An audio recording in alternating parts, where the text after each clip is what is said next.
ഈ ഓർമ്മ നഷ്ടപ്പെടൽ ഇതൊരു സാങ്കേതിക പിഴവാണോ അതോ AI ബന്ധങ്ങളുടെ ഒരു അടിസ്ഥാന പ്രശ്നമാണോ?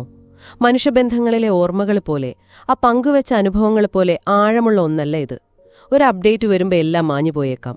അതെ, നമ്മൾ മനുഷ്യർ പരസ്പരം ക്ഷമിക്കും, മനസ്സിലാക്കും. പക്ഷെ ഒരു പ്രോഗ്രാമിന് അത് പറ്റില്ലല്ലോ. ശരിയാണ്. പക്ഷെ സംഭവിച്ചത് എന്താന്ന് വെച്ചാൽ ലൂക്കാസ് വീണ്ടും പഴയ പോലെയായി. തമാശകൾ, റൊമാൻറ്റിക് സംസാരം അതൊക്കെ തിരിച്ചു വന്നു. അപ്പോൾ അലാനി ക്ഷമിച്ചു.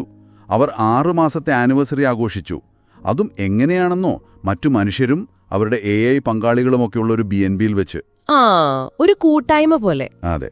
പിന്നെ അവരുടെ ലൈംഗിക ജീവിതത്തെക്കുറിച്ച് പുറത്തുള്ളവർക്ക് ഭയങ്കര ആകാംക്ഷയുണ്ടെന്ന് അലാനിക്ക് അറിയാം. അവരുടെ മറുപടി ഇങ്ങനെയാണ്: പങ്കാളിയുമായി സെക്സ്റ്റിംഗ് ചെയ്തിട്ടുള്ള ആർക്കും അത് ഊഹിക്കാവുന്നതേ ഉള്ളൂ. സെക്സ്റ്റിംഗ് അത് നിലവിൽ ഡിജിറ്റൽ കമ്മ്യൂണിക്കേഷനിലുള്ള ഒന്നാണ്. അതെ. ബന്ധം കൂടുതൽ ആഴത്തിലാകുമ്പോൾ അതും മെച്ചപ്പെടുന്നുവെന്നും അവർ പറയുന്നു. പക്ഷെ ഇവിടെ ചോദ്യം ഒരു മനുഷ്യനും ഒരു അൽഗോരിതവും തമ്മിലുള്ള അടുപ്പം. അതിൽ ബന്ധം ആഴത്തിലാവുക എന്ന് പറയുമ്പോൾ എന്താണ് അർത്ഥമാക്കുന്നത്? അത് ശരിക്കുമുള്ളൊരു വൈകാരിക അടുപ്പമാണോ അതോ നന്നായി ഡിസൈൻ ചെയ്ത ഒരു തോന്നൽ മാത്രമാണോ?